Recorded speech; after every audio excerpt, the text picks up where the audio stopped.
Party एक काम करती है, हिंदुस्तान के दिल में गुस्सा डालने की कोशिश करती है। मैं गंभीर सवाल उठाना चाहता हूं। मुसलमान लड़के हैं जिनके भाई बहनों को मारा गया है और पाकिस्तान से लोग उनसे बात करना शुरू कर रहे हैं।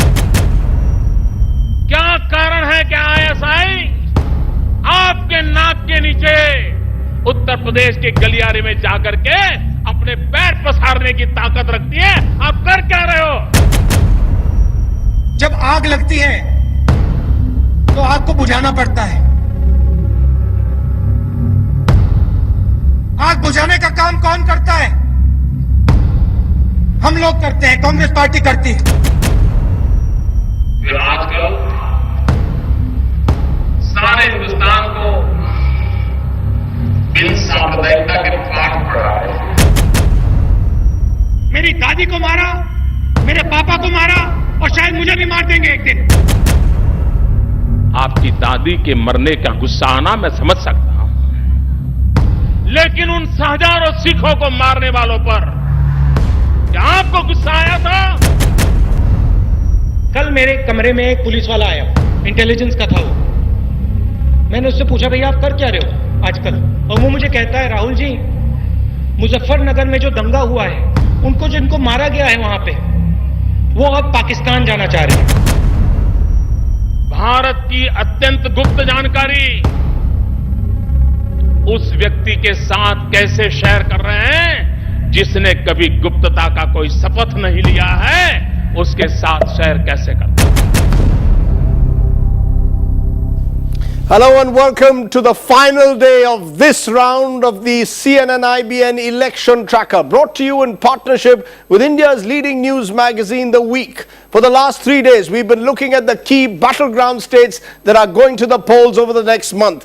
Assembly elections that could offer pointers to the big general elections of 2014. Tonight, it's time to look at that big national picture. Who is gaining nationally and why? And also answer the other big question in our poll. Who's ahead in the leadership stakes between Rahul Gandhi and Narendra Modi? Just ahead of Diwali, it promises to be a cracker of a tracker. The big headlines today. Who is ahead in the battle for 2014? Will the Congress-led UPA retain power, or is the momentum now firmly with the BJP-led NDA under Narendra Modi? Who is leading in the direct face-off for Prime Ministership between Rahul Gandhi and Modi is the other big question that we are seeking an answer to. How does the voter see Rahul Gandhi's opposition to the ordinance on convicted lawmakers? How is Modi perceived? Is he a decisive or a divisive leader in the eyes of voters? And just what are the X factors that could yet determine who will win the battle for India? That's right, the grand finale of the CNN IBN election tracker. From Monday to Thursday this week, we've been bringing you the big picture for the key northern states going to the polls. Who is winning and why? And what impact could it have on the battle for India? On Monday, we gave you the findings of Chhattisgarh. Many believe this is a big surprise because Raman Singh appears to be well ahead at the moment of the Congress in Chhattisgarh, the BJP head.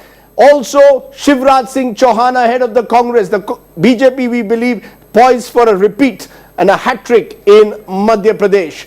On Tuesday, we looked at Rajasthan, where Vasundhara Raje, again of the BJP, is ahead of the incumbent Ashok Gehlot. The BJP appearing to do well in all these states. Then we came to Delhi yesterday, and this appears to be a fascinating three-cornered battle, where it's difficult to pick a winner, but the Aam Aadmi emerging as a serious contender in Delhi. Today we are going to raise the question, who is winning the leadership battle?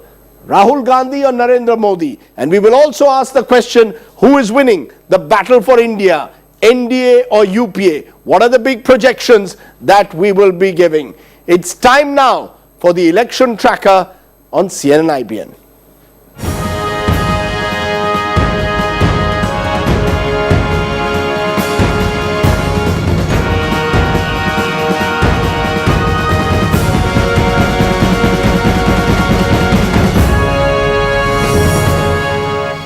take us through that is, as always, our panel of some of the country's best political analysts and reporters. Joining me, Dr. Sandeep Shastri, National Coordinator, Lokniti Network, Pro Vice Chancellor of Jain University. Remember, it's CSDS, which Lokniti is part of, which is doing this survey for CNN, IBN and The Week. Swapan Dasgupta, senior journalist and the leading voice from the right, columnist, one of the country's most widely read columnists. Also joining me, K. Sachidanand Murthy, resident editor of the Malayalam Manorama and The Week, which is our partner in this exercise. Also joining me, Pallavi Ghosh, who is our senior editor of politics, who tracks the UPA and the Congress for us, and Modi and Rahul closely. And also joining us, Professor Dipankar Gupta, sociologist and the country's leading premier political scientist, also joining us. Appreciate all of you joining us here on our election tracker tonight. Who is the preferred choice for Prime Minister after the 2014 polls? That's the big question that many people are asking. It's a question that we've asked in this poll, both in our July and October polls. Remember, this poll is across the 4 states that are of North India that are going to the polls. So keep in mind the July election tracker was nationwide. This is largely focused on these 4 states. Let's see if anything has changed in this period. This is what our survey is showing. There's no change in Sonia Gandhi and Manmohan Singh's popularity ratings. 5% preferred them when they were asked a direct question, who would you like as Prime Minister? Rahul Gandhi's popularity has gone up marginally from about 15% to 17%. Narendra Modi's popularity is showing a much greater leap ahead. 26% preferred him for Prime Minister in July. That's now up to 35% in October. Take a look at another interesting trend that's emerging. Among first-time voters, Modi has an even bigger lead over Rahul. 37% youth between the ages of 18 and 22 wanted Modi for Prime Minister. Just 16% first-time voters opted for Rahul. So it's over 2 to 1 for Modi when you look at first-time voters. And there are about 12 crore first-time voters. Direct face-off between Modi and Rahul, when we asked them, who would you prefer in these 4 states? 45% said they would opt for Modi. 29% said they would choose Rahul for Prime Minister. So Modi getting a lead of more than about 16% over Rahul in a direct face-off. Okay, that's the big question. Should the Congress declare Rahul as a PM candidate? Well, we'll come to that in a moment. But let's first look at these 3 big pointers. Professor Shastri, would it be fair to say that when there is a direct face-off, Modi is well ahead now of the contender? That's well established. July showed that trend. October is now confirming it. Let's also keep in mind that when we did our July tracker, Mr. Modi had not been declared as the prime ministerial candidate of the BJP. And this time when the poll was done, he has been. So this 9 percentage point increase in support for Modi as prime minister is post this development. And I think this clearly shows also when one party has its candidate clearly up front and the other is unsure of declaring the candidate, there could be this difference that comes in. Let me also add a rider that this increase of 9% is in the context of these 4 states where we have done the poll, and this also could be linked to the fact that in these 4 states the BJP seems to be doing exceptionally well as per our poll, and that may be linked to the surge in the support that Modi enjoys also. Are we to get a sense, Swapan, would you concede that perhaps, and I've been saying this in earlier days, that there is a northwest monsoon, or certainly not a southwest but a northwest monsoon when it comes to Narendra Modi? That is greatest gains at the moment, and we are seeing that in the states that are going to the polls. In terms of his popularity, are at the moment coming in northern India, where already the BJP has a stronger geographical base. Well, this poll is primarily concentrated around what might be called central India. We'll call it, okay, we can call it, So we'll call it a north-central monsoon. And that's partly because you've only polled in these 4 states. So we don't know. But what I think is interesting is that, as Professor Shastri mentioned earlier, it was barely 35 to 41 days between after Modi's announcement as prime ministerial candidate that these polls were conducted. In other words, communications and the system of percolation of information being very uneven in India, I think we are seeing the first bounce. We can say that this constitutes the core of Modi support. This is not the entire Modi support, because this is done prior to any sustained campaigning on the part of Narendra Modi. But you believe that the first bounce has come as a result of the BJP openly projecting him as the Prime Minister. Absolutely. I believe that's what's made the big difference in the last 4 months. And that's really, and I think we should look upon this, and I think these are very, very credible figures, and we should look upon this as really the first bounce after the announcement. You know, Professor Gupta, there's an interesting sociological dimension among first-time voters. You know, you're seeing first-time voters, and there's a lot of emphasis this time that political parties are placing on it. Voters between the age of 18 and 23. Look at the difference between Modi and Rahul among them. Are you getting a sense that there is an attraction for Narendra Modi, particularly among the young? Ironically, even though Rahul is actually much younger than Narendra Modi. Well, actually, I'm not quite sure if Rahul is younger than Narendra Modi.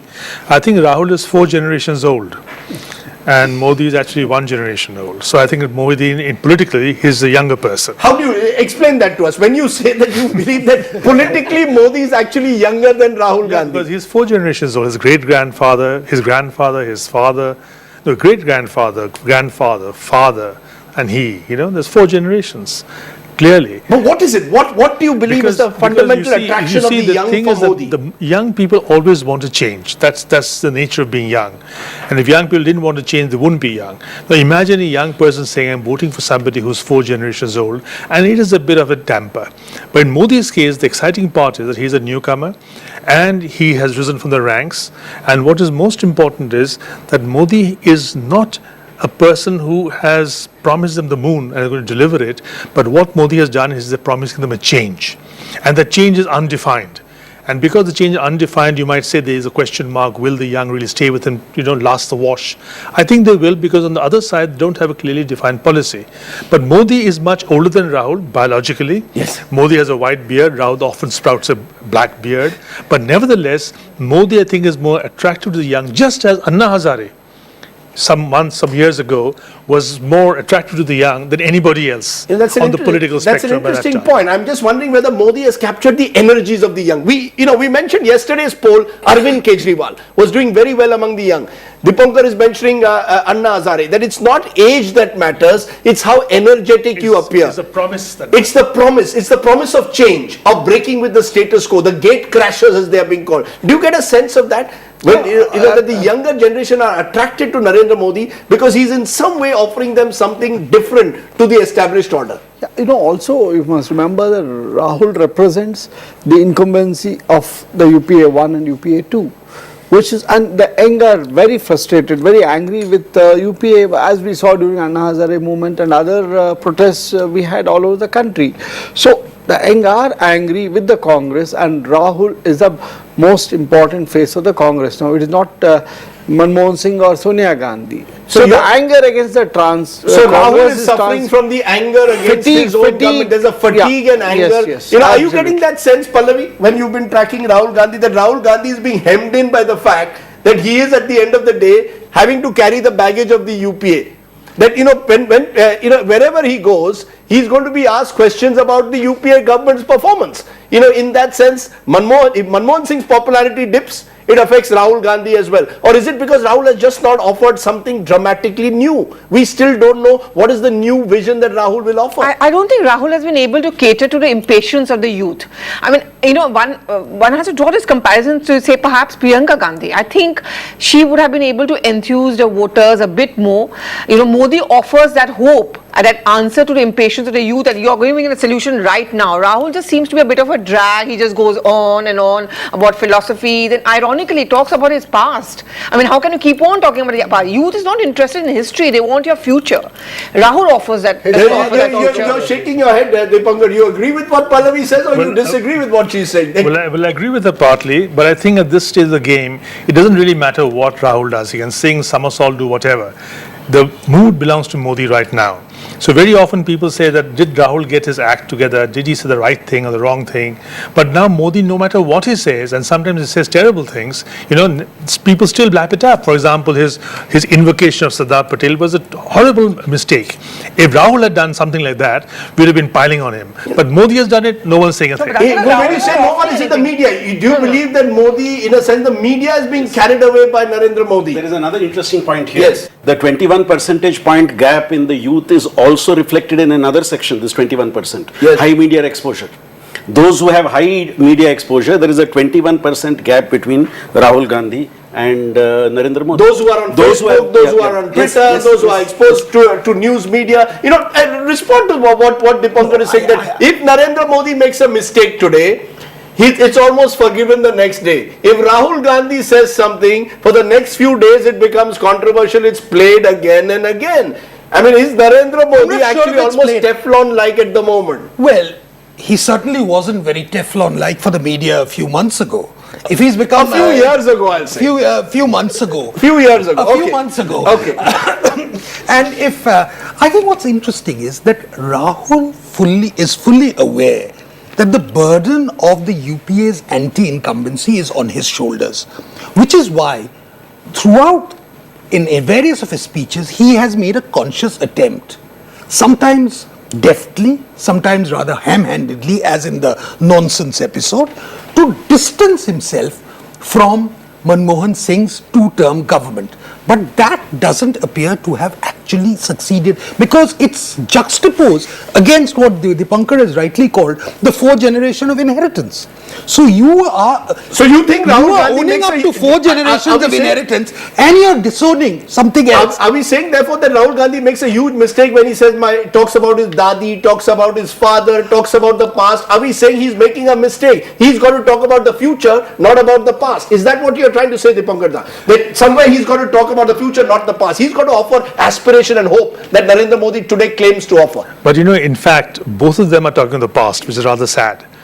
But even so, when Narendra Modi talks of the past by talking about Sardar Patel, nobody says anything really bad about him.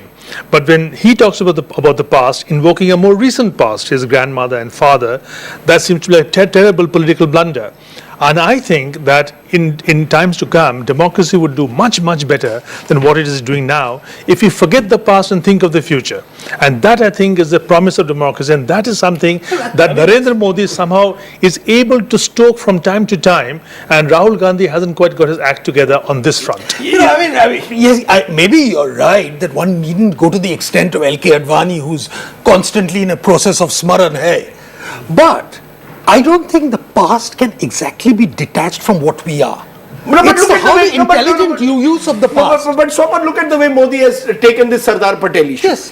He's made a few comments that have... Sardar Patel, by and large, it's got to be realized, is a virtually unknown figure to a large section of recent Indians. Was it propriety, for example? Let me ask you this. Was it propriety when the Prime Minister was there at a function to say Nehru, if Patel had been Prime Minister and not Nehru, India would have been a very different country? People don't, I'm just wondering whether these rules, there were certain rules that were followed. No. Modi is changing the games. As you yesterday said, Arvind Kejriwal is changing the game in Delhi. Impropriety. Asking a what-if question, putting what is called counterfactual history in the realms of as an aside is not necessary. If Rahul Gandhi had said something similar, you see, the point is, it's not a question of what you say, but how you say it. And that often matters. I think in this case, Modi said it without any sense of disrespect. Rahul Gandhi often, particularly in the case of the nonsense. Let's be honest. Still a few years ago, and let me just ask this to you, Sachin. Till a few years ago, Swapan says till a few months ago, we differ on that. Modi was seen as strident, and his stridency was seen as a negative. Today, that same stridency is being seen as aggressiveness, assertiveness, decisiveness. But how are you assuming that? I think that's what I'm saying. A few years ago, someone let me complete. A few years ago, many felt Modi was a rabble rouser. I've heard these comments being made in the media. Let's say in the media. Today, that same rabble rousing is seen as aggressiveness, assertiveness, which is contrasted with Rahul, who's seen to offer nothing new, nothing fresh. That's where I'll take further what Professor Gupta said, that what is Modi's USP in this campaign? To trash the Congress under Nehru dynasty. And therefore Patel is also used in that Patel context. He will use, if possible, Ambedkar, he will use, I mean, Modi still hasn't thought of too many other symbols, but then that is his USP, he has to trash, and when the voters are angry with the Congress, they are not only with the Congress, but the entire dynasty itself. Whereas, you are talking about past and future. Rajiv Gandhi, after his mother's assassination, he said, I have a dream, I want to think of the future of India. He didn't talk too much of the past. He allowed the So Congress you think Rahul Gandhi's problem is he's caught in the past? Modi, to his credit, let's be honest, Professor Shastri, the reason why the young are attracted to him, he's talking every time about the future and he's trying to reinvent himself. Look at the Sardar Patel analogy, Statue of Unity. Till a few years ago, Modi seen as a divisive figure, now he's talking the language of unification. He seems at times to come across as more moderate, while Rahul Gandhi turns out to be at times shrill. I think is Modi cleverly reinventing himself, which is why he's becoming attractive? I think the response to both has to be seen in the context of that response. Modi comes in a particular context. He tries to make the point that I have successfully led a state, on which of course there could be a debate, and then he so aggressively portrays the fact that those against me are not capable of delivering the goods, which again goes home very strongly. So in a sense, Modi has made use of the political context in which he finds himself, and that is worked to Rahul's disadvantage, because the political context he finds himself in is something he cannot use to his advantage. He finds himself totally isolated there. Any political leader who transfers his arena of focus from a state to the nation perforce has to modify, modulate and fine-tune his appeal. That Narendra Modi has done it. He was previously a Gujarat leader appealing to a Gujarat electorate. Now he's appealing to a national electorate. There are a lot of modifications we are seeing along the way. It's a sort of work in progress which we are seeing. So you might call it a reduction of his stridency. I would certainly say that his sharpness hasn't decreased. I think some of his priority areas have changed. Are you seeing him reinventing himself? Is he successfully reinventing himself and thereby making the Congress almost worry about how to deal with him? The Congress is dealing with the old Narendra Modi, and Narendra Modi himself is moving a step ahead and talking about a new kind of politics. He even uses Hindu-Muslim unity now in every speech of his, Dipankar. It's interesting that in your survey, Yes. Modi comes out as a decisive person, not a divisive person. Yes. That's interesting. But also, what's also interesting, I think, in all of this is we are forgetting that the reason why decisiveness is so important today to the electorate is because the electorate see Manmohan Singh as the ultimate in indecisiveness. So is in Manmohan many Singh the ways, best election agent in a sense for Narendra Modi? I have met a senior BJP person who told me that we really are so happy that we are contesting against a government whose head is Manmohan Singh, and should he continue to be so, we'll keep getting credit. Now this is a point that we must remember, his decisiveness. Why is it so important today? Why was decisiveness not so important? Why are programs being shelved for decisiveness in the eyes of the people? Yes. Of course, Modi from time to time does talk about education, he does talk about farmers' development, things like that. But all of that is not really being captured here. So what is being captured here is, here's a man who knows his mind, has got a backbone, and we're going to follow him. You're making a good point. You believe that the real contrast that a lot of voters are drawing today is between the present UPA 2 government and Narendra Modi, not so much between even a Rahul Gandhi and a Narendra Modi. Rahul Gandhi is a stand-in. He's almost a stand-in, which brings me to my next question that we raise. Should the Congress declare Rahul as its prime ministerial candidate is a question we ask. 39% yes said they should. 25% said they shouldn't. A large percentage, 36%, were undecided. We asked them if they would vote for the Congress if Rahul is declared the PM candidate. Opinion divided. More than a third, 35% said yes, they could. 32% said no. 33% were undecided. Pallavi, why after those figures is the Congress still unwilling to announce Rahul Gandhi as the prime ministerial candidate? I think they're making a huge mistake. They actually should announce. They But should why bite not? the bullet. Why are they not? What are they scared of? Rather, if you look at Rahul's speeches, he never takes Modi's name. You know, he says, "वो कहते हैं, ये कहते हैं." He talks about BJP, because even Rahul is scared to make it Rahul versus Modi, because they do realize that they're going to lose out on something. But I They don't do understand, realize Pallavi, I there is think one they day when a should. Congress leader will come and say that Modi is like Bhasmasur. The next day a Congress leader will say that Modi doesn't matter in this election. Is the Congress confused? They are confused. Do they Of course want they to are make this confused. Rahul versus Modi, or are they scared of making it They're Rahul versus scared of Modi? making it Rahul versus Modi. They're scared for a simple reason, as you know, Rajdeep, the Congress is, politics. I mean, if Rahul fails, then what happens? You know, So it's the they fear don't of want- failure. Yeah, it's the fear of failure. It's the risk factor. It's almost like they know the odds are against Rahul. it's almost like a batsman doesn't want to face the West Indies fast bowlers because you feel he might get you Also out. the fact that they are worried that the entire discontent with UPA 2 would be transferred to Rahul Gandhi if you project him as a leader, because you are projecting him the leader of a party which has been in power for 9 years and But the has not survey, done but the well. survey is may showing help. It otherwise. Is actually it may fair help to the say? Congress. Is it fair to say that our survey clearly suggests that it would be a much tougher contest for Modi if the Congress chose a prime ministerial Yes, candidate yes, rather yes. than keeping Manmohan Singh there as their face? But even then, please notice the graphic you showed. It's a one-third division. One-third say Rahul Gandhi should be projected, one-third say he should not be projected, one-third say we are not sure. So it's not overwhelming support saying yes, he should be projected and we support I think the that. message over there is that they don't want Dr. Manmohan Singh to be the face of the government, Yeah, of the Congress party. That's where the Congress needs to make that clarity. Take Dr. Dipankar Gupta's point forward. You believe that Manmohan Singh is actually weighing down Rahul Yeah, Gandhi in this exactly. election. He's a drag. He's a drag. There's no doubt about it. If politics is bread and circus, Yes. no one's talking bread now. We're all talking circus. In that sense, I think Manmohan Singh is going to be a drag because he just cannot perform. He cannot ride horseback. He cannot make lions go to the roof. Can I a just flip that argument? No, if Sopan? it is a circus, Yes. I think there is a great deal of confusion within the Congress of how to deal with the trapeze artist. You see, at one level, you first started off with the assumption that Modi is a divisive figure. The moment he's announced, there will be a complete en masse swing towards the Congress. That didn't happen. Next, you tried to say Modi is nothing but a Gujarat leader, so you get hold of every single spokesman for the Gujarat Congress and catapult them onto the national stage, believing that will remain, that will what will be. Now that is not working.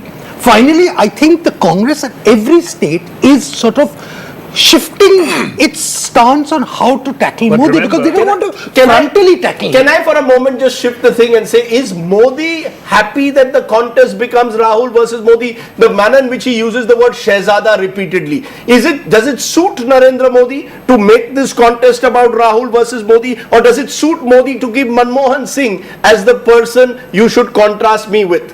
What suits Modi more, Swapan? Ultimately, as The use of the word Shehzada. It seems that there is a deliberate strategy to suggest the entitled versus the chaiwala's son who's coming in from the outside. as the elections come nearer, Manmohan Singh is going to fade more and more into the background. It's going to be less and less important. So whether the Congress declares Rahul Gandhi its candidate or not, perforce in the minds of the people, Rahul Gandhi is the prime ministerial candidate. Now by making formal what is obvious, No, but I think the that's- Congress will that's actually wrong. help No, itself. I don't think it works like that. I don't But think therefore, it works. the attack will be on Rahul Gandhi. Yes, Sachin. My thing is, Rahul has to tell the people, I am the prime ministerial candidate.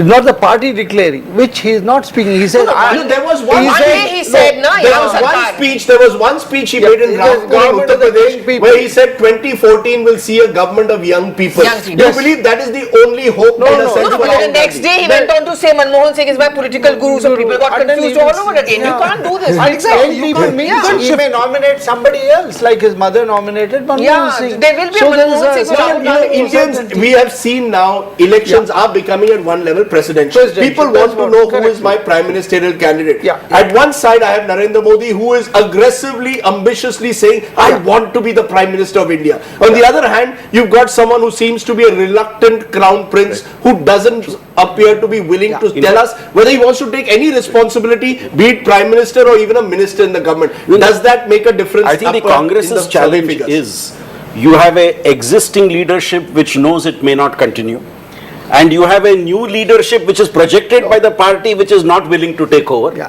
And therefore Modi attacks both Manmohan, because Manmohan represents the past and present, And he attacks Rahul because he is the potential future. In that way, he's taking care of all the fronts in the way he's attacking the Congress party. Let me give you a final word before we take a break. Yes, Yeah, you mentioned how Modi was first seen as a divisive person, Yes. a Gujarati person, etc., and how now we look at him this way. Yes. It's not just we have changed our optics on him. The fact is Modi himself has morphed. Modi now, when he talked about, say, Modi 2002, the way he reacted to the Godhra riot and after, and Modi today is a huge difference. And I think Modi has made us think differently because he is now thinking, he's a what's the projecting. biggest difference? What's the biggest difference you see in Narendra Modi? Modi is today talking development. Congress didn't talk development in Gujarat for a long, long time, and I just thought, why weren't the Congress saying that we had did a lot to develop Gujarat? They just let it be. They kept calling Modi a killer, and that was the wrong thing to do. They should have taken on Modi on development, which they did not. It was almost as if the Congress was afraid of winning. And now when Modi has got development in his backpack, nice and solid, you can't dislodge it. And what Modi has done is moved away from being divisive, talking about Pakistan and Mia Musharraf and the rest of it, and he's talking development. And poor Rahul Gandhi is talking about divisive things, than Like Muzaffarnagar. Exactly. So Rahul Gandhi is talking the old narrative, Yeah. and Narendra Modi is now talking the new narrative. It's so ironical that Rahul Gandhi is plumbing for ethnic identities and things of the sort, whereas Modi has moved on and said, let Hindu and Muslim come together, and that's how we'll develop, and so on and so forth. The big mistake he made in recent times is talking Patel, because once you go into history, all kinds of cans open up, with all kinds of worms of different descriptions. So I think he'll be best advised to keep quiet, and I think Rahul will be best advised to push this history further and make something out of it. Okay, let's take a break at this point, because when we return, we are going to look at that. How are people now perceiving Narendra Modi? The question that we are raising at the moment, how are people perceiving Rahul Gandhi, particularly in the context of the ordinance and his protest against the Prime Minister? Perceptions of the two leaders when we return.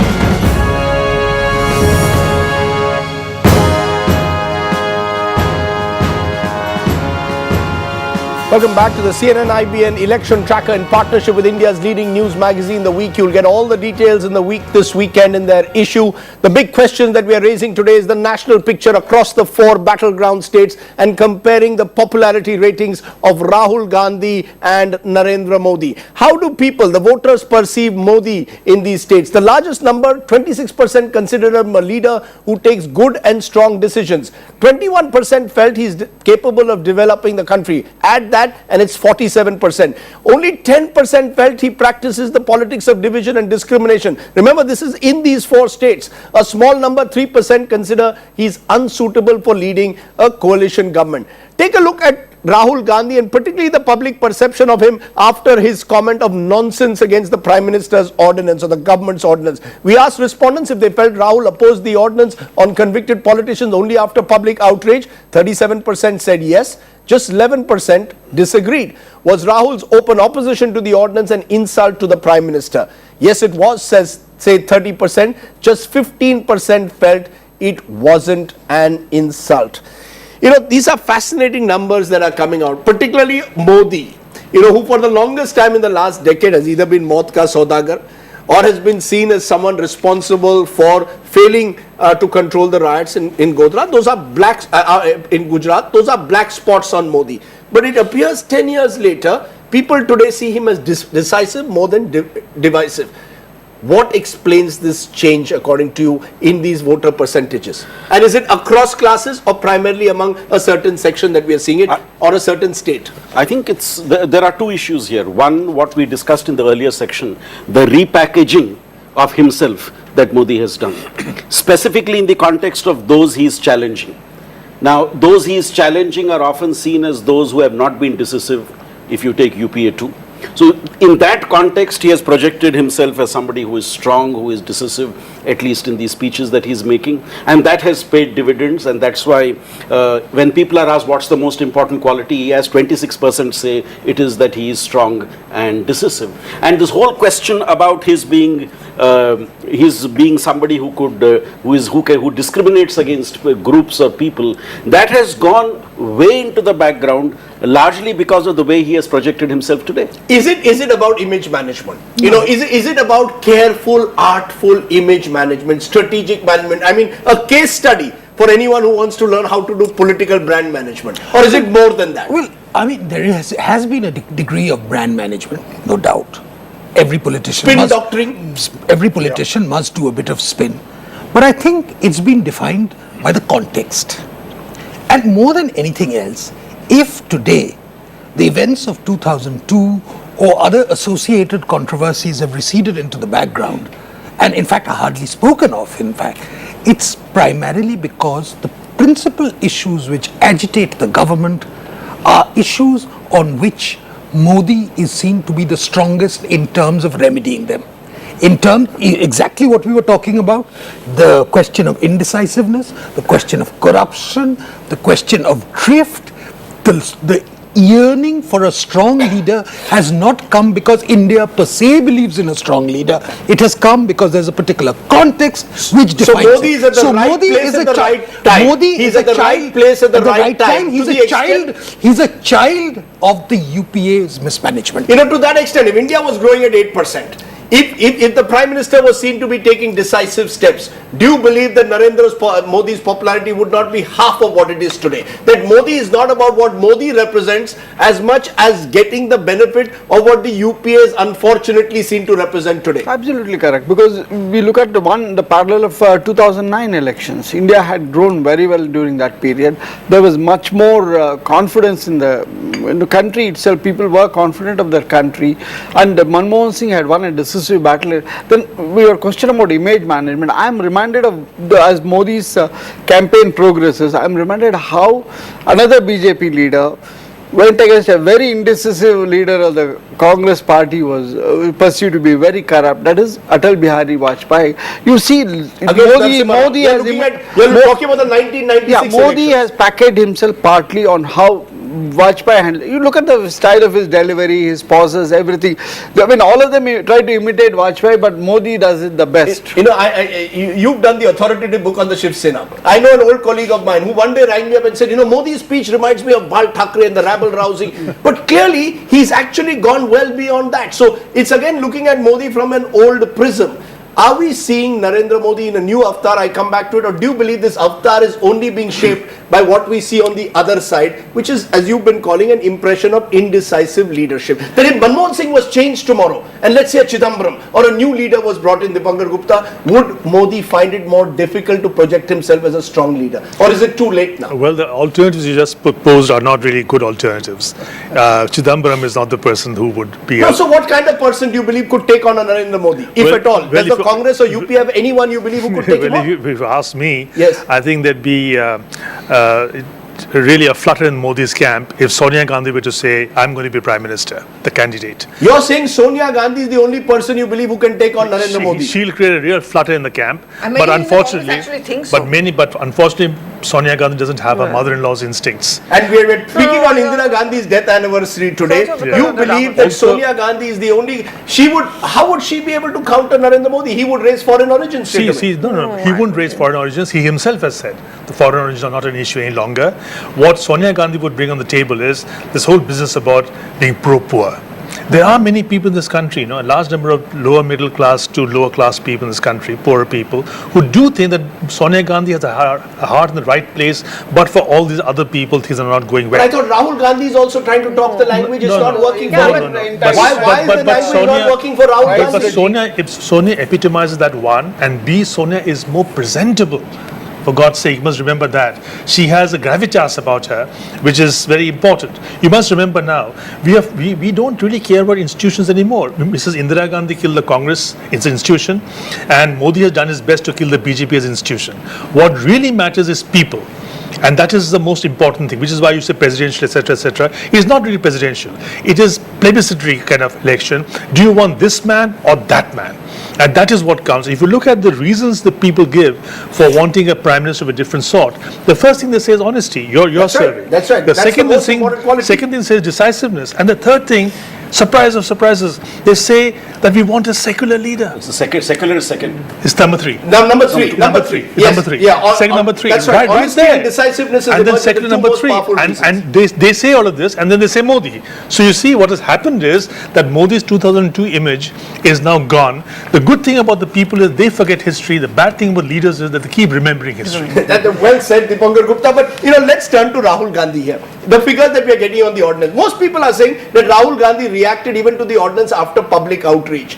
Do you get the sense that Rahul Gandhi is not an instinctive politician? Pallavi, what he did even in the case of the ordinance, that somewhere Rahul Gandhi has not been on the shop floor. Had he spent, let's say, a few years in Uttar Pradesh, taking on a Mulayam and taking on a Mayawati, he would have been perhaps better off. At the moment, he is surrounded by advisors who are leading him from one decision to a completely different I don't decision agree the next with, day. I'm sorry, but I don't agree with a lot of what is being said about Yes. Rahul over here. Rajiv, I think Rahul can still do it. It's just a missed opportunity. He can be the rebel. He wants to be. The problem with What does Rahul Rahul is, Gandhi want to be? He wants to be the angry see, young that's man. the problem. What does he wants to be? That's The rebel? problem. Rahul doesn't know what he wants to be. One day he wants to be the rebel. The next day he wants to follow the line. One day he takes on the prime minister, the institutions, the entire cabinet, even his own mother, who was a part of the core group meeting which gave that nod to the ordinance. Right. So that day it clicked because he was seen as a person who's going to be the rebel within the party and the government. Next day he falls in line. And then they're very confused. Then you're saying my mother's my political guru, Dr. Manmohan Singh is my political guru, Antony is my political guru. So people are confused. Are you saying that Rahul I think he Gandhi needs to should revolt stick a to bit the more. image of being a rebel within the Congress? I think that so. He needs to revolt that he needs to lead a revolt within the Congress. Exactly. He needs to be a new young Turk. He needs is to what you're change saying. the Congress, not in the way he's wanting to change it, of taking out his laptop and I'll do a Google and I'm going to find a perfect constituency. He needs to be the rebel. He needs to stand out. He needs to do more of those ordinance nonsense stuff, though perhaps not that language. But I think he also needs to take on Dr. Manmohan Singh. Rahul Gandhi needs to take on Manmohan Singh. Yes, Dipankar. I go along with Pallavi in the sense that the young Turk is a good idea. Yes. But instead of being a young Turk, Rahul is like the James Dean of the Congress because he's a rebel without a cause. He's a rebel without a cause. Yes, What I like about Dipankar Yes. is how it's almost that he's attending a wake, clutching onto straws desperately. Bring in Sonia Gandhi. Bring in Sonia Gandhi. Bring in anything, And here we are I don't talking think about a Dipankar is a person Congress strategist, but go ahead. I'm not suggesting that Dipankar is a Congress person, but I think sometimes the allergy which Dipankar has towards the person who's leading the poll is quite obvious, and that's quite legitimate. But here we are trying a very desperate thing, which is we are trying a very desperate. How do you reinvent? How do you beyond the allergy and the untouchability? How do you reinvent a confused man who, as Pallavi has said, is terribly confused? He's very confused. He's very confused. We are but confused. yet He's well-intentioned. He's well-intentioned. Yeah, but people don't see that. Well-intentioned. No, There are a lot of people who are people don't understand that. well-intentioned. The point is, here you're talking about the biggest job, biggest political job in the country. And you're saying that this man, he's so terribly confused, he's so terribly well-intentioned, but he can still do it because he's got a bloody good surname. That's the underlying thing. That's not what we are saying. I don't think anyone has said that. Otherwise, why would the argument be that, look, why are you saying take on Manmohan Singh? Yeah, he needs to. He I needs would to have have said that the identity. best thing you could have said was let the Congress junk this person. I think, Okay, hold on. Let me bring in Sandeep. Yes, Sandeep. Shapan is being a little uncharitable to Rahul here. Yes. I confess I am. No, I think let's accept the fact that the poll and everything else shows there is that base of support which Rahul enjoys among Congress supporters, among others. Yes. The only thing is, I think the Congress strategists have not been successful in packaging Rahul as a possible. No, but what does leader for the Rahul future. stand No, for? he doesn't want to be packaged. Pallavi, just a minute, Strategists Swapan. What does Rahul Gandhi stand for? Let's be clear. I am still confused. What does he represent apart from being the grandson of Indira Gandhi, the son of Rajiv Gandhi and Sonia Gandhi, and the great grandson of Jawaharlal Nehru? What else does he represent for a new India? For my son's India at 18 years, they want to know the future. The point we started off with, they don't want to know whose son and whose grandson you are. there is the potential to bring together the youth in the party.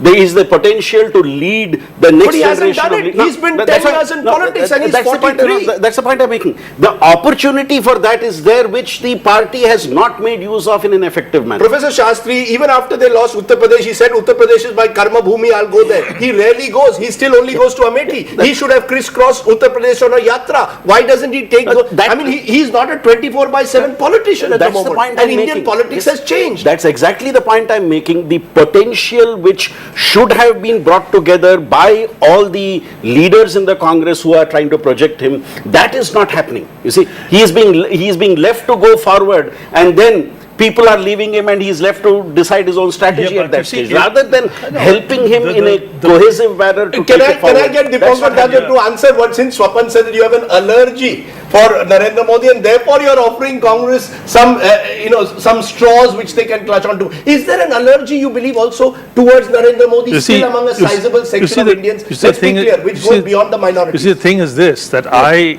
have I've always believed that both sides, Yes. plague should visit both sides. Right. I've never thought that Congress was above reproach or Modi was above reproach. So let's put that away. Yes. If he wants to be a cat among pigeons, he's welcome to that position. But the fact of the matter is that right now, Mr. Rahul Gandhi had the chance of his lifetime. Yes. If he had said, I'm going to be the chief ministerial candidate of UP, Yes. that was a chance of a lifetime, which he blew it. And if he had said this, even if he had lost the election, even This is let us- 2012. yeah, even in 2012, let us say the young Yadav takes over, Rahul would have made a great impact politically. But by playing hide and seek, he's really ruined it. And I think that Rahul Gandhi, from that day onwards, has been on a decline, just as Anna Hazare has been on a decline when he said, you guys should follow me, you guys should imitate me. That was a great letdown. Likewise, in Rahul Gandhi's case, he's staying away from taking responsibility in UP.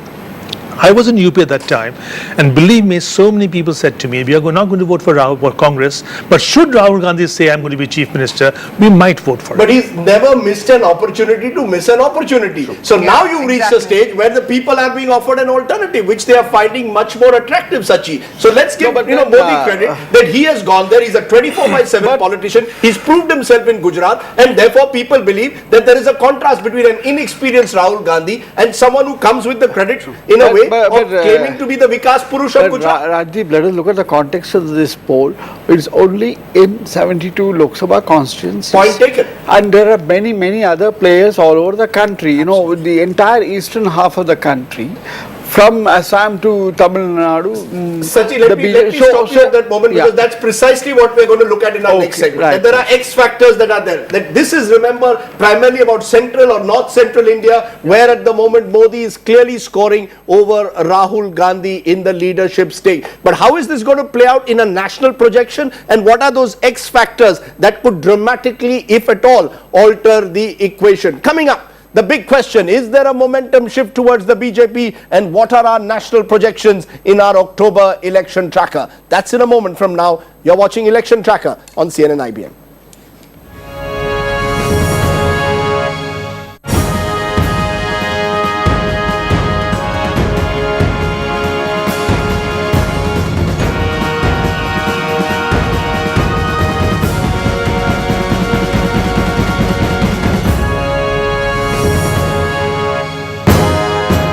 Good evening, hello and welcome to the grand finale of this round of the CNN IBN Election Tracker, brought to you in partnership with India's leading news magazine, The Week.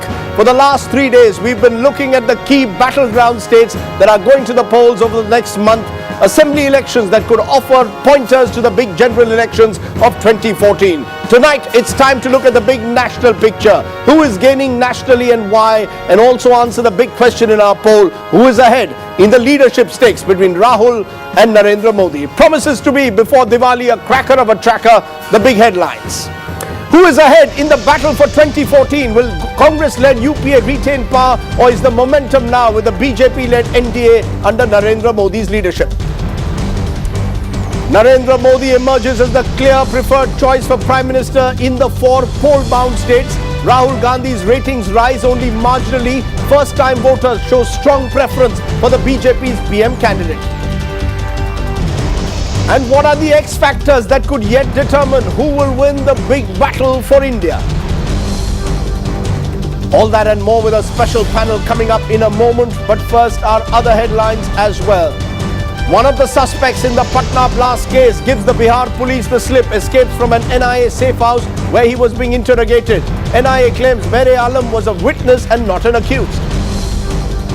The Sensex closes at a record high. The Nifty closes at its highest level in 3 years. Markets record a 5 lakh crore turnover for the first time ever.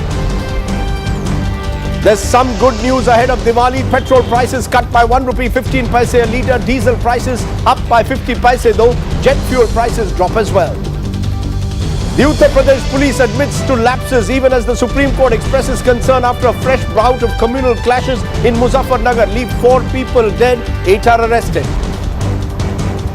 There's still suspense over whether the Prime Minister will travel to Colombo for the Chogam summit next month. The DMK warns of consequences if the PM takes the trip. And the Supreme Court orders bureaucratic reforms, asks the centre and states to form a board for civil servants transfers and postings, says with frequent transfers they have no security. That's right, from Monday to Thursday this week, we've been bringing you the big picture for the key north central states going to the polls next month. Who is winning and why, and what impact could it have on the battle for India? On Monday, we gave you the findings of Chhattisgarh, where clearly Raman Singh was ahead. We also told you how Shivraj Singh Chauhan has the advantage in Madhya Pradesh over the Congress. On Tuesday, we looked at Rajasthan, and here again it was Vasundhara Raje who appeared set to return to power after a gap of 5 years over Ashok Gehlot. On Wednesday, we looked at what appears to be a tough three-cornered battle, slight edge to the BJP, but Aam Aadmi also a contender, and the Congress not entirely ruled out in Delhi.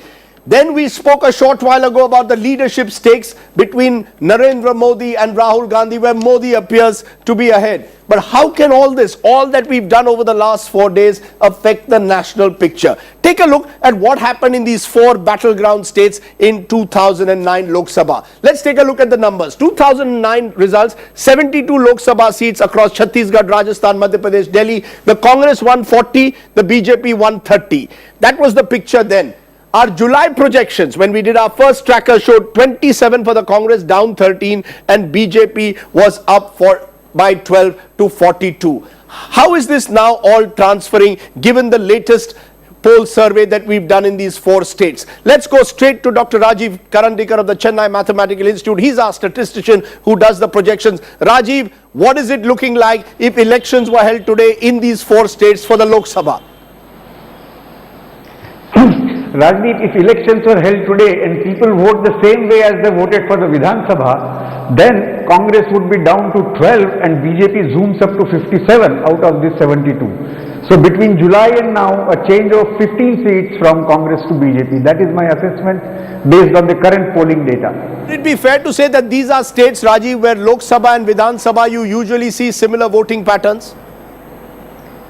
Yeah, since in these states, the 2 key players are Congress and BJP for state as well as for the centre, there would not be that much of a change between the Vidhan Sabha and Lok Sabha, unlike states where there are regional parties. Okay. There is a difference. Here, I think they should be similar. Okay, similar. Then how is all this transported? Let's take a look now. October projections, as Rajiv said, the Congress from 40 in 2009 is now down to 12, loss of 28 in these states. BJP from 30 is up to 57. That's an advantage of 27. How is this now all being projected on our national picture? Take a look at what we are saying. These are the big numbers now. 543 Lok Sabha seats. In July, we projected the entire country. UPA 149 to 157, NDA 172 to 180, others 208 to 216. Assuming that the other states unchanged, take a look based on just these 4 states, how the scene is changing. In October, now the UPA is down to 134 to 142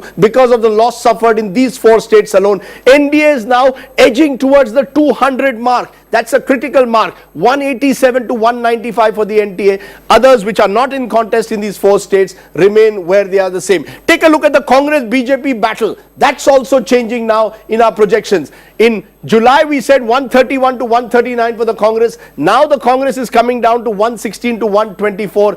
BJP 156 to 164 in July. It's now coming up to 171 to 179. And remember, we are only looking at these 4 states. Once the other states come into play, is there a momentum shift towards the BJP? The big question that we are now raising, is there a momentum shift towards the BJP? It's time now for the election tracker and our analysis.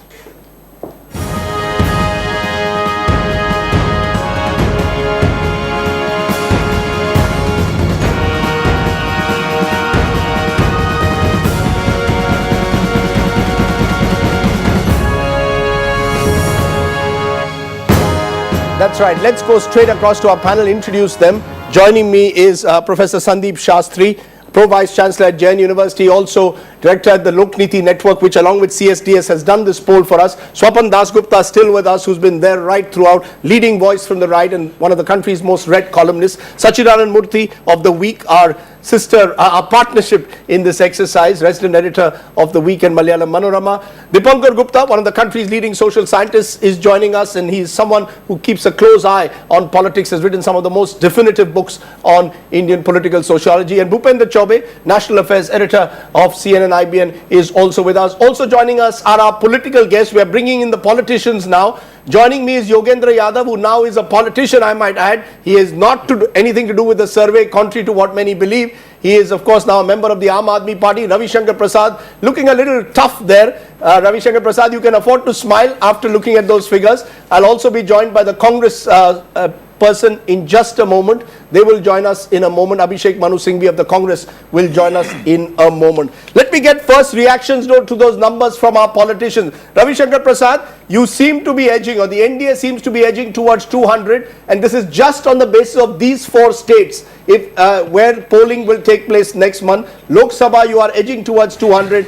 Do you have reason to smile?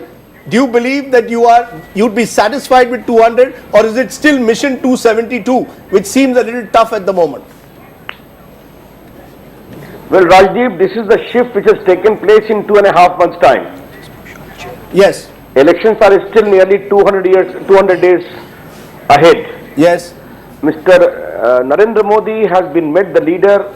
It is hardly 47th or 48th day. Now you see, it is basically a yearning for change in the country because of Congress-led UPA's malgovernance, stinking corruption, lack of development, serious threat of national security. The people of the country want a stable government, an effective government in quest of good governance. That being the dominant theme, I can only tell you this whole change which is coming about, that Congress is down to 12 in these states from 42. And the BJP up to 57, this trend will replicate in many other areas. Yes, I do concede that regional parties will play a role. But coming as it does, the quest for a stable India, it is only the BJP-led alliance. And today you are giving NDA 200. Yes. I think after 2-3 months, you will have to give BJP 200 plus. Okay. Apart from NDA. Okay. I'm sure which we are going to make it. You don't have to be belligerent today, Ravi Shankar Prasad. You can give us a smile. Occasionally when things are going in your favor, in your pose, it's nice to have a leader smile. So we hope that Ravi Shankar Prasad by the end of the program will be smiling a bit more. Yes. Rajdeep, yes. Then you will give me a comment yes. that I am being very elated, therefore I am smiling. Okay. Let me remain my normal self. Okay. Na jeet mein na haar mein. Let me remain my normal self. Okay. Let me turn to Abhishek Manu Singhvi. Abhishek Manu Singhvi, what is emerging clearly is that in bipolar contests, and all these 4 states, barring to an extent Delhi, are seeing bipolar contests. The BJP, as per our poll surveys, ahead of the Congress. Now, before you dismiss poll surveys, would you concede at the moment that the Congress is facing a tough climb, particularly in the states going to the polls, and that could mean a momentum shift going into the general elections? I'll go further, Rajdeep. Going by your poll, yes. It's all over bar the shouting. Mr. Ravi Shankar Prasad is not being same in Har and Jeet. Yes. You can see that it's all over bar the shouting. He's self-congratulatory, he's patting on the back himself, and obviously he has won the CNN-IBN election just now. The national elections are over because CNN-IBN has clearly declared the winner. And I concede that there is nothing I can say if those figures are correct. But All I can say, Rajdeep, is Yes. that if we start doing this self-congratulatory, self-patting on the back, Yes. sometimes history teaches us, gives a nasty shock. Yes. I find it very strange Yes. that the very surveys, Yes. and I recollect being on several channels hardly a few months ago, not Yes. months, I would say just a couple of months ago, Yes. which gave a difference of less than 5 to 7 to 10 seats between BJP and That's NDA, or precisely between what we NDA are and saying. the UPA. There is a momentum 10. shift. One That's minute, precisely what we Let are me saying. allow me to complete. Please go ahead. Allow me to complete. Yes. Rajdeep, use of supersonic adjectives like momentum shift Yes. don't create supersonic rockets of votes. Okay. If within 8 weeks Yes. you are showing Yes. from a 10 seat difference Yes. to a 60 seat difference, Yes. I think that itself is an internal contradiction. I am, of course, I am helpless in that I have no counter survey to show you. I have to proceed on your survey, and I am arguing this, as they say, on an assumption. Okay. So on this assumption, it's all over bar the shouting. I find it very amusing. Okay. And I'm reminded of 2004, Yes. when after 2004, for 3 years, Yes. most channels stopped doing polls. Yes. After what the 2004 opinion polls and the 2004 results showed. Okay. Let me turn to Yogendra Yadav, and you can wear both hats, Professor Yadav, as a politician and a cephalogist. Would you concede that maybe things can change in the next 5 months? The example being given by Abhishek Manu Singhvi is of 2004. Or do you also sense a clear momentum shift in this election? In Delhi, we are seeing it in favor to some extent of the Aam Aadmi Party. In other states, we are seeing it towards the BJP. But anger against the centre appears to be benefiting in some states the BJP, in some states the Aam Aadmi Party. Or do you believe we are being a little bit premature? Rajdeep, when I saw your July tracker, I thought the ruling party would take cue, advance the national elections and cut its losses. At that moment, I thought this would have been the smartest thing for the ruling party to do, go with general elections along with these things so that the losses could be cut. And what your current surveys are showing is just the lack of judgment exercised by the ruling party, because clearly things have got worse for it. In July, you were saying that there are massive losses for the UPA, but no corresponding gains for the NDA. Now, what you're showing is that there are also some corresponding gains for NDA. You could say, of course, that these elections, which usually take place 6 months before the national election, do not always translate. The simile of semi-final, final is not correct. You could also say that these are very state-specific verdicts, especially in Madhya Pradesh, perhaps also in Chhattisgarh, in some ways in Rajasthan also. At the same time, if you put it together, there is something of a trend, and the trend is that in the political vacuum that the ruling party and the ruling coalition has managed to create, the BJP seems to be gaining in many states. If there was no Delhi in this survey, and if Delhi was going entirely the BJP way, you could have said we are beginning to witness a BJP wave. But because Delhi shows a very different trend, notwithstanding the exact result, which is very difficult to say at the moment, but all that we know is that there is a vacuum, and the vacuum and the beneficiary of the vacuum in some states is BJP. In other states, the one state happens to be Aam Aadmi Party. This could translate somewhat differently in some other states of the country. Right. But clearly, the crisis of the ruling party has got much worse, and we are looking at a very difficult scenario for the ruling party right now. Abhishek Manu Singhvi, are you going to, I know it's tough for any leader, and I appreciate your position that you are only going by the figures that we have. But would you concede, and Yogendra Yadav has made one point, that maybe to cut your losses, you could have even held Lok Sabha elections along with these assembly elections. The more you delay, you've got double-digit inflation, there is a sense that the economy is not really picking up as much as you might have hoped.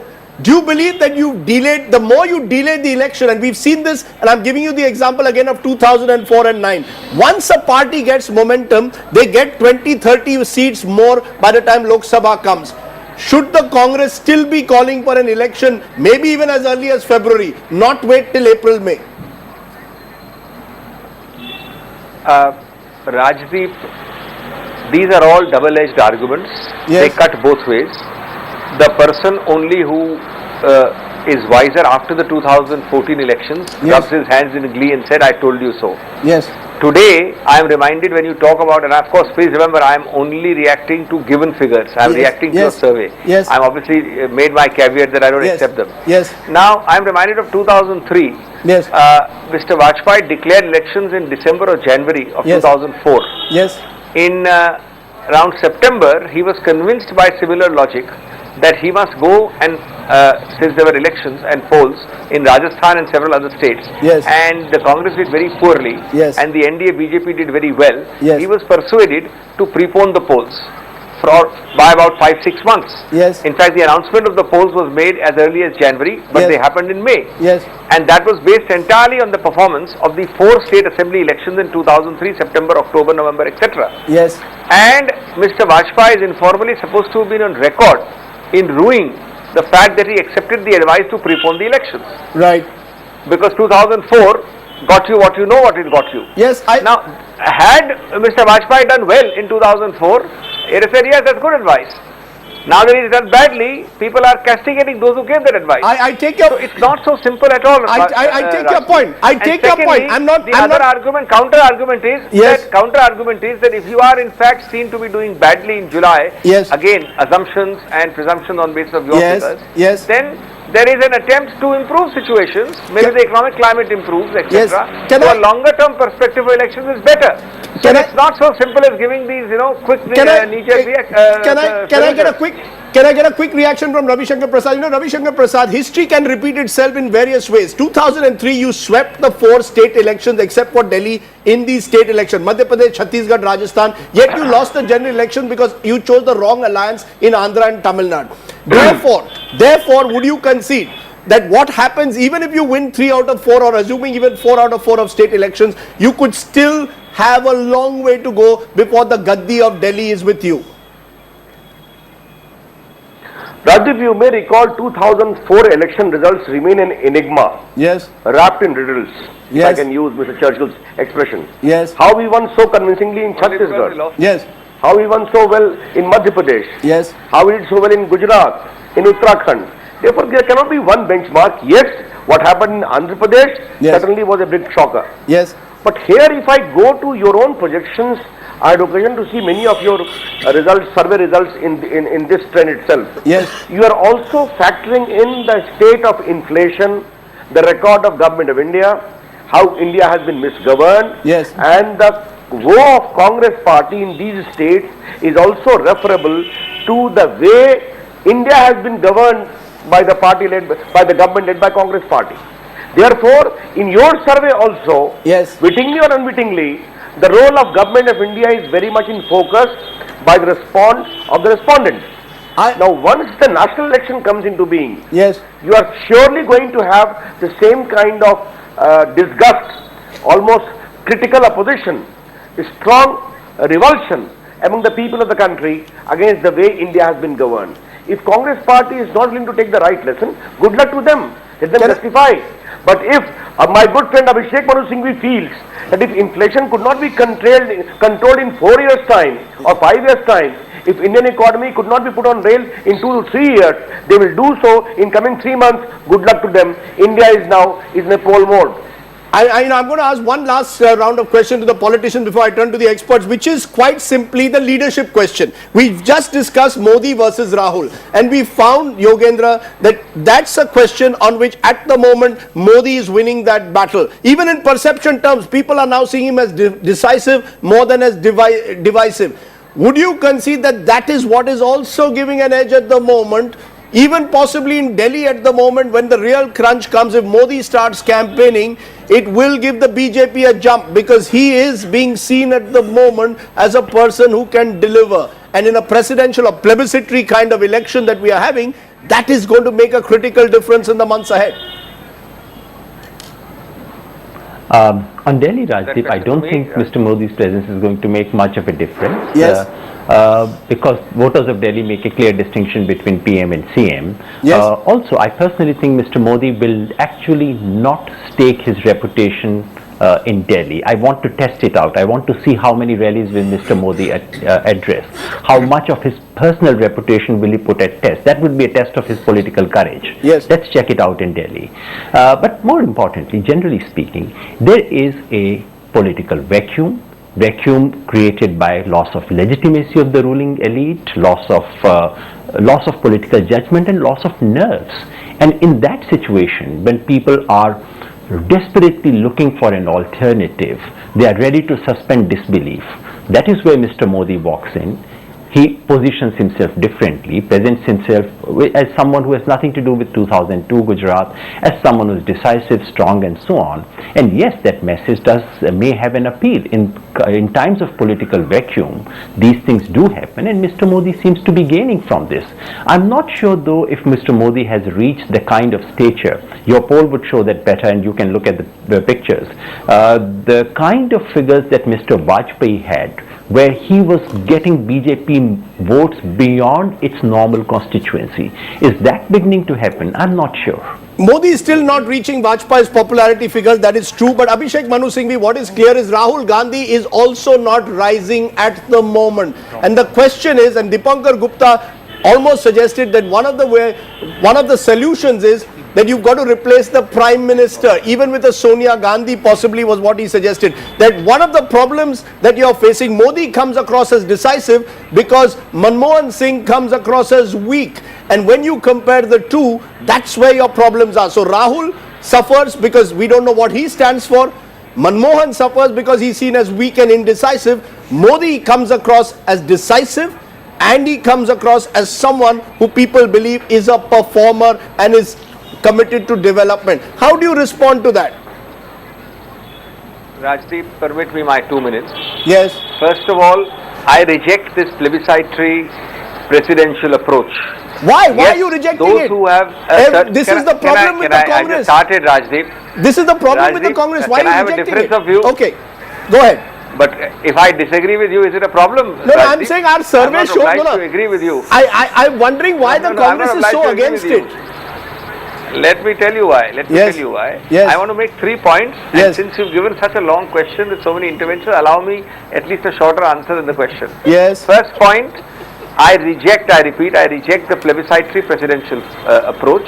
Yes, there are cases where there are some pulls and pressures on that front. Yes. But India ultimately does vote on parties, yes, on policies, along with personalities, not in the sole personality method. Yes. That's a wrong approach. And I'll give you a very good example. Yes. Again from history. Rewind to 2009. Yes. It's all now easy to forget because our memories are short. Mr. Advani tried almost identical things that Mr. Modi is trying.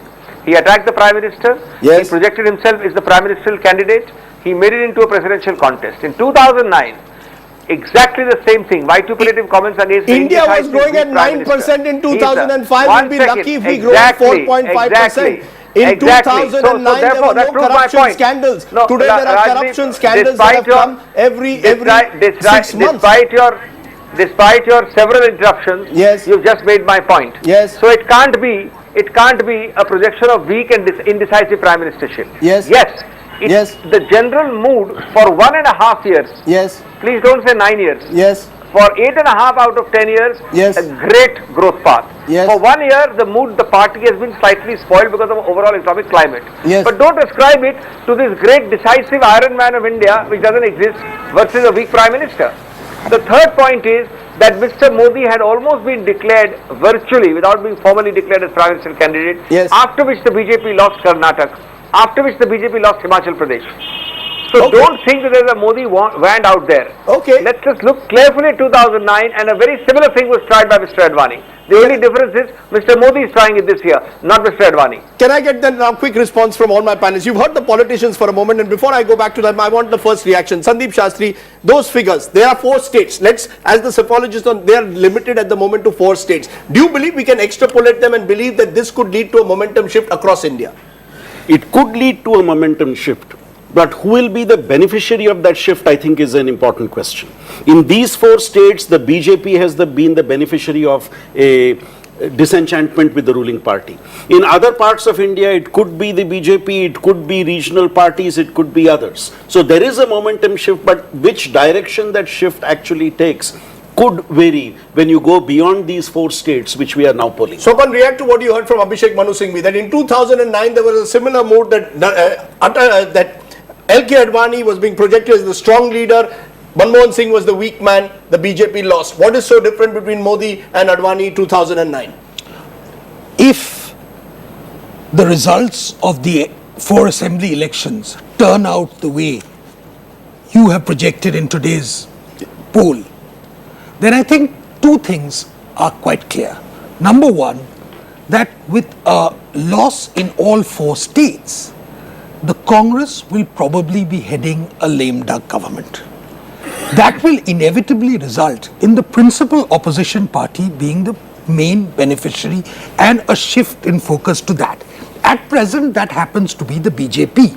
Why is Modi not Advani 2009? Number 2, yes. The point is that the popularity ratings of Narendra Modi, contrary to what you have said, actually exceeds that of Atal Bihari Vajpayee in a similar situation. Not in our polls. Not in our polls. Yes, you look up your polls. If you go back to it, if you were in existence in 1996, yes, you would have found. No, I'm talking about Atal Bihari Vajpayee. 1999 was higher. I am talking about 1996 onwards.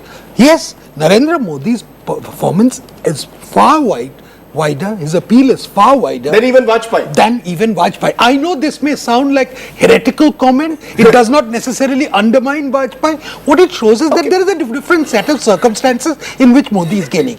Now, the question which really boils down is that for the BJP to translate what seems to me hovering around the 200 mark to a position where they are in the 250 mark, I think they will need to, if they can utilize that momentum shift, to actually gain a few regional. I'm going to come to that those X factors that could make all the difference between 200 and 250, or between the Congress remaining at 100 and going up to 150. But Sachi, your first reaction: do you believe that the Congress is in denial, and is the BJP being prematurely euphoric at the moment? Who is being premature? It's your poll. Okay. One taken. You got me on that one. You got me on that one. Is the Congress living in denial? So Congress is living in denial because, as Abhishek Manu Singhvi said, yes, the last 18 months have been very difficult and critical for the Congress. But then how you manage a very difficult time, that is a question, because in 2009, how they managed 2008 helped them in the Lok Sabha election. Then secondly, this thing is, again as I said earlier, this 70 seats do not give you the same kind of thing. So I still think BJP is not reaching that 170, 180 because it has a lot of work to do.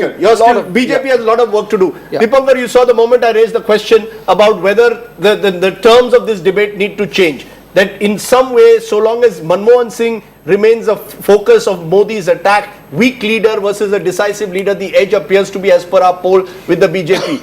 Do you believe that those terms can be changed by the Congress, or is it now simply too late in the day, that therefore the momentum shift is firmly with the BJP? Well, when I said plebiscitary, I didn't mean presidential, because presidential, there are organizations that stand behind you. That's right. Here, the organizations don't seem to matter, at least in public perception.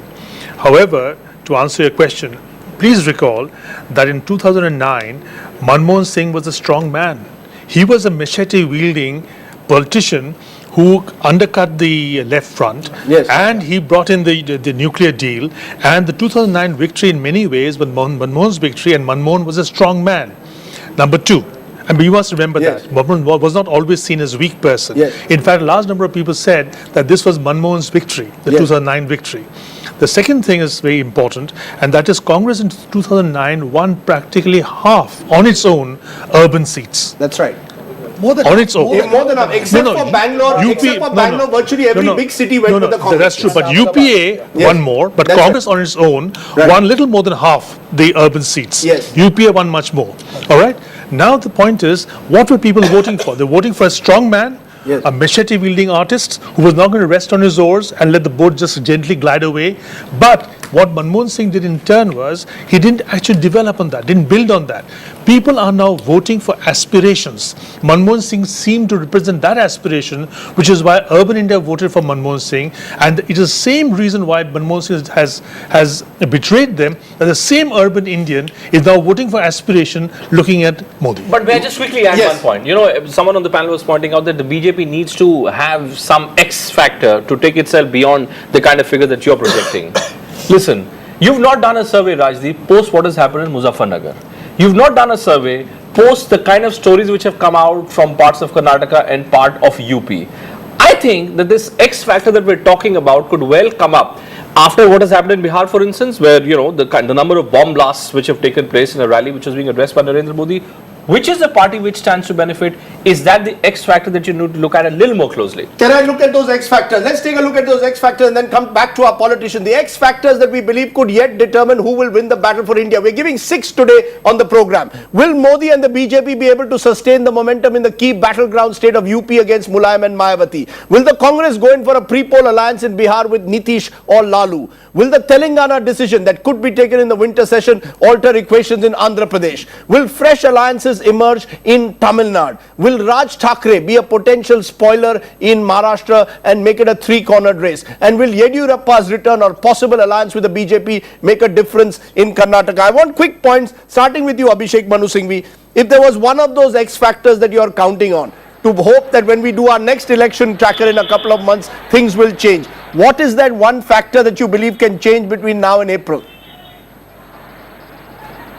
No, I don't think it's just that one magic button at all. I think you have to work on many factors and you have to be very specific and ground specific. You have to have, for example, a Telangana properly explained and projected in Andhra, and that would be irrelevant in Maharashtra. Yes. In Maharashtra you have to explain the divisive nature of a potential Shiv Sena BJP government. By its very nature, you have to project what the Shiv Sena is likely to do when in power. Yes. In Karnataka, you have to remind people of what Yediyurappa was like when he had power and what he's going to be like if he has any power with anybody also. So it has to be state specific, it has to be context specific, and let me tell you, there are many issues. There's not one issue alone. But you have to tell people that, look, if you had the good times in economic terms at 8.5 plus for 8.5 years, you are 8.5 plus or 6.5 plus or 7.5% growth. You have the bad times for a variety of factors which will also Would you call it therefore a problem of, do you believe that the Congress has not been able to communicate? Are you suggesting that the Congress has been unable to communicate the difficult times, or is it a problem of leadership? Dipankar Gupta said that the same Manmohan Singh was seen as a tough leader in 2009. Today the same Manmohan Singh is seen as a leader under siege. See, first of all, Rajdeep, times change. Yes. It is true that there has been a spate of allegations, many of which were not there earlier. Now, the perception about the allegations sometimes matters more. Sometimes the perception that we have taken action and many have not been proved convicted or guilty also matters. Where it will pan out, we have to see.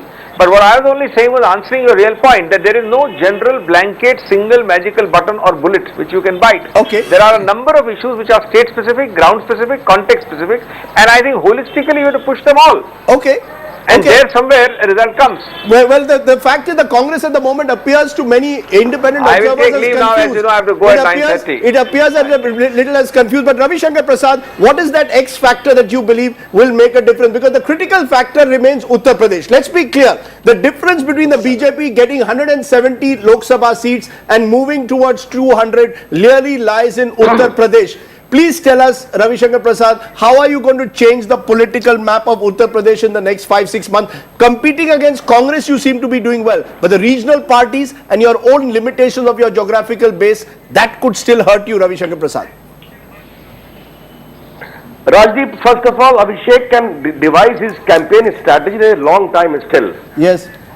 You know, always in a Lok Sabha election, the momentum and acceleration of one of the principal leaders of the alliance is the most important consideration.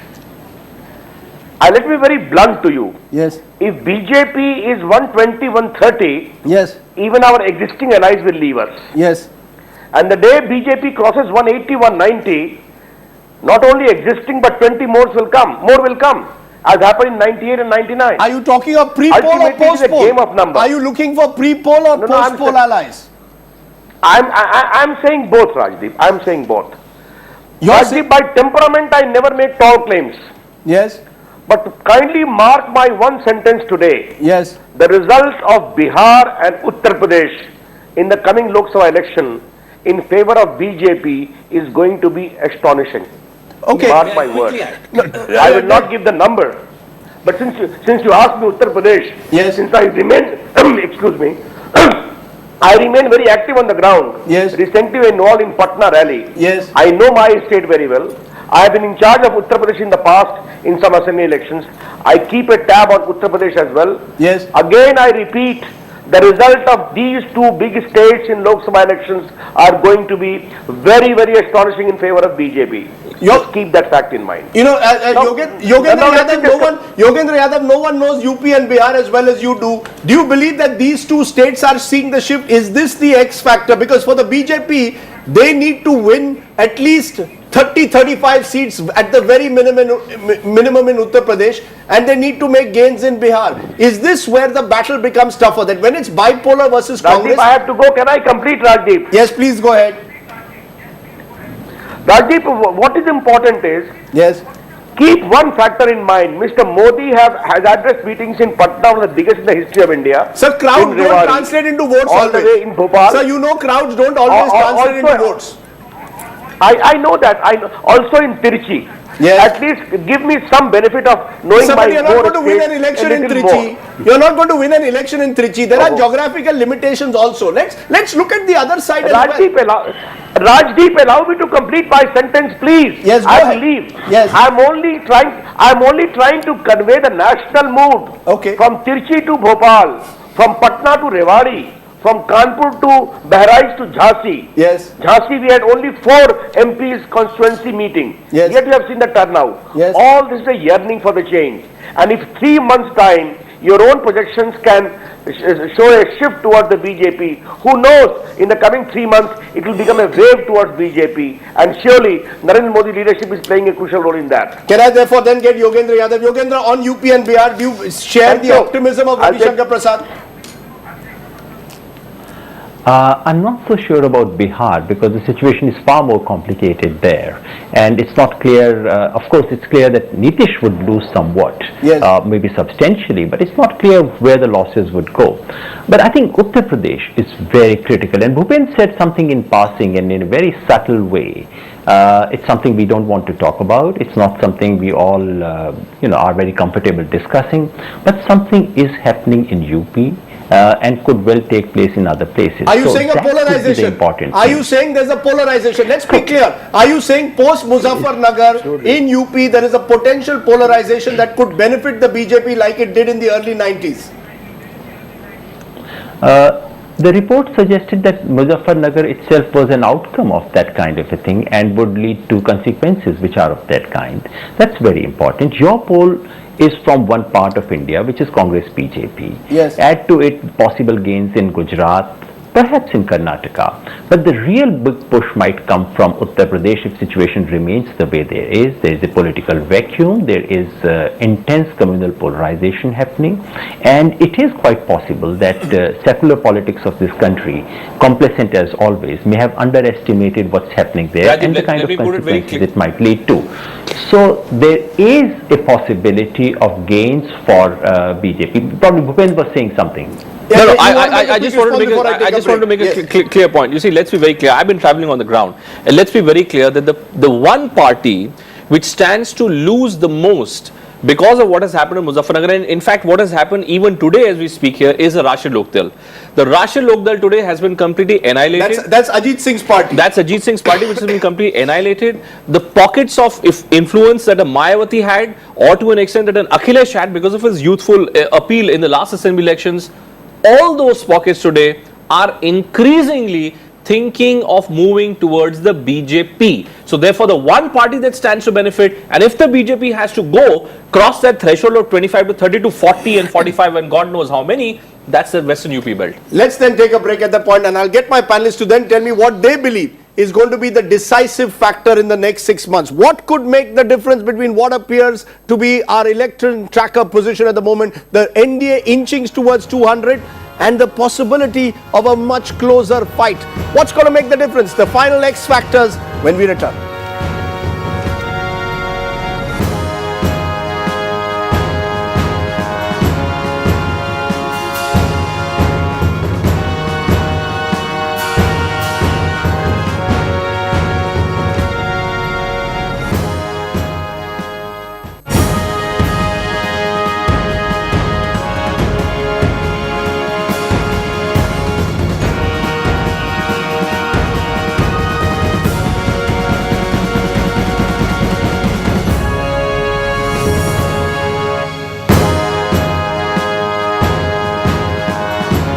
Welcome back to the CNN IBN, the week election tracker, which at the moment is showing that the NDA is edging towards the 200 mark if elections were held today, particularly on the strength of what's happening in the 4 battleground states that go to the assembly polls next month, and the Congress and the UP is lagging behind by almost 60-70 seats. So the gap is widened between July and October. Dipankar Gupta, you made a fascinating point. You believed earlier in the show that Narendra Modi, in a sense, is doing well because he's coming to represent the aspirations or the hopes of a particular section of people who believe those same aspirations and the hope were represented by Manmohan Singh in 2009. Now, is this purely an urban phenomenon, or do you believe it can cut across the urban-rural divide in the country? At the end of the day, you've got to win the countryside to win an Indian election.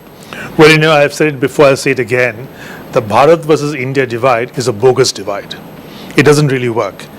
In all of rural India, the bulk of the economy is non-agricultural. Many years ago, when the Shilanyas business was happening, I was in West UP. I spent a lot of time in West UP. And I can tell you that Mahendra Singh Tikayat and company were against Shilanyas. His children were in favor of it. Today, his children are decision makers, and his children are almost urban.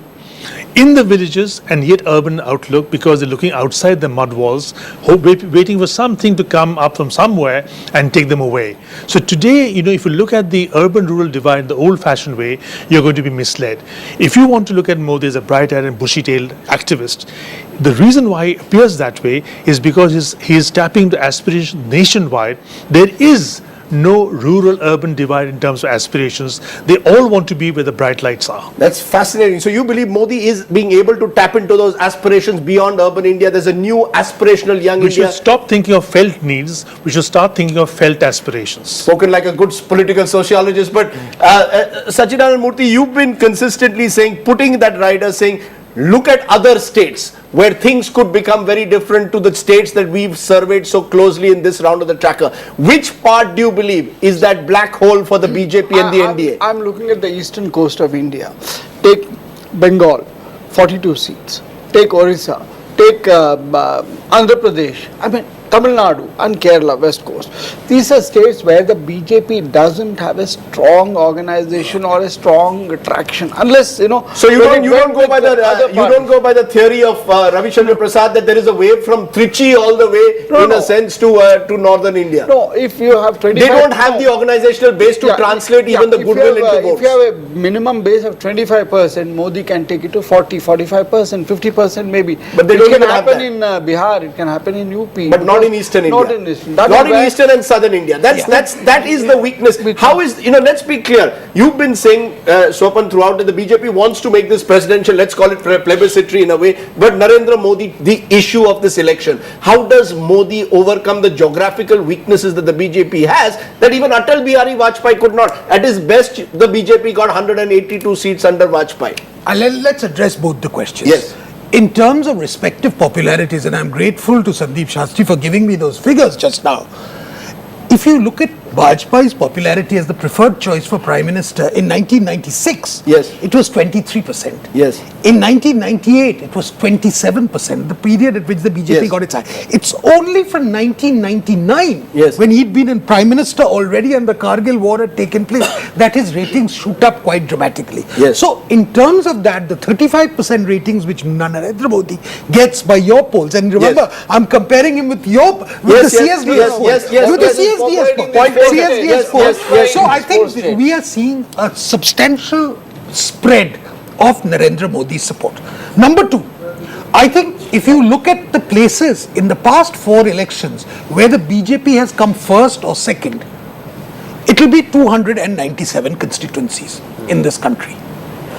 The target, the catchment area for the BJP are these 297. But BJP needs a 75% strike rate in that catchment area. You need a very high strike rate, and therefore, to offset precisely those geographical disabilities. He needs what I call a northwest monsoon. He needs to sweep from Gujarat all the way to Bihar. He needs to sweep. So he needs a wave. He needs a wave, and at least in these parts of India. Okay, he needs a wave which we are only seeing at the moment a momentum. Whether we are seeing a wave is a question mark at the moment. Yes, Professor Shastri. Yes. One, let's remember our last tracker showed that in South India and in East India, the Rahul Modi battle was a non-issue in terms of voters' perceptions. I think we must budget that into this discussion. Number two, I think as we move forward towards the Lok Sabha elections, while the big states of UP, Bihar, Tamil Nadu, Andhra are important, Maharashtra important. But let's remember 2014 is going to be 28 different elections. You still Every believe that? state is going to see a different verdict. Unless Modi can show that it is a wave election. That's his challenge. In recent times, elections have been aggregates of state elections. That's the conventional way of looking at politics, but let's be clear. If our own survey, if CSDS's own results is pointing out, Rajdeep, from July to October, there has been this amount of incremental, vote in favor of Narendra Modi. This is four states. I mean, imagine what will be the results if you were to be doing it December or January. We will look at those states. Our next election tracker, I promise you, will look at all the states of the country, and then we'll get a clearer idea. Yes, Dipankar, you want to make one quick point? I just want to make one quick point in line with felt aspirations. If you look at the places where Modi is doing well, you'll find Madhya Pradesh has done very well in terms of growth, GDP. Chhattisgarh has done very well, in spite of the fact Chhattisgarh low HDI. In terms of GDP has done very well.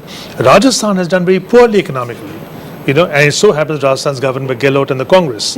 So that too must be factored in. You must give me 20 seconds. I take your point. Last time I met Narendra Modi, he told me that, Bhag Milkha Bhag, which has been this biggest success, he said, look at my story. I'm a chai wala's son. I was selling tea by a roadside stall. We have to see whether that story works. We have to see whether that story works, Kashmir to Kanyakumari. It's always healthy to be skeptical. But I fear that sometimes being overtly skeptical may be counterproductive. I certainly am not. If anything, right through this survey, what we have said clearly is a momentum shift away from the Congress and towards the BJP, far away from skepticism. But let me give the final word to you, Yogendra. I just have 30 seconds. How would you summarize the mood as you see it from the election tracker, including the state where you're fighting from, Delhi, at the moment? 30 seconds. The overall mood seems to suggest that because the ruling party and coalition is dropping dramatically, there is a possibility that NDA might recover some of its standard base which it had around 2004. I don't see them going beyond their standard base. At the same time, there is one X factor that you must factor at the risk of sounding partisan, which is the result in Delhi. If Aam Aadmi Party wins clearly, I know that's not what your poll is suggesting, but I would plead with you not to rule that possibility out. If Aam Aadmi Party wins Delhi outright, then it introduces those little 7 seats, wouldn't change the fate of India, wouldn't change all the calculations, but it might change the chemistry. People might begin to see, instead of substitutes, they maybe begin of a search for alternatives. And that can be one of the X factors. It may not change calculations, but something else. Okay, well, we leave that for another day. Maybe Aam Aadmi Party, if not 2014, we'll see where it goes in the years ahead. But I appreciate your joining us as well. At the end of the day, we leave it to the great Indian voter to decide what he or she wants in the assembly elections and what he or she wants in the general elections. For now, just enough time to thank all my panelists for what's been a fascinating week on the election tracker. We'll be back with many more trackers. This is the battle for 2014 on CNN IBN. Just enough time also to wish my viewers a cracker of a Diwali. Good night. Goodbye.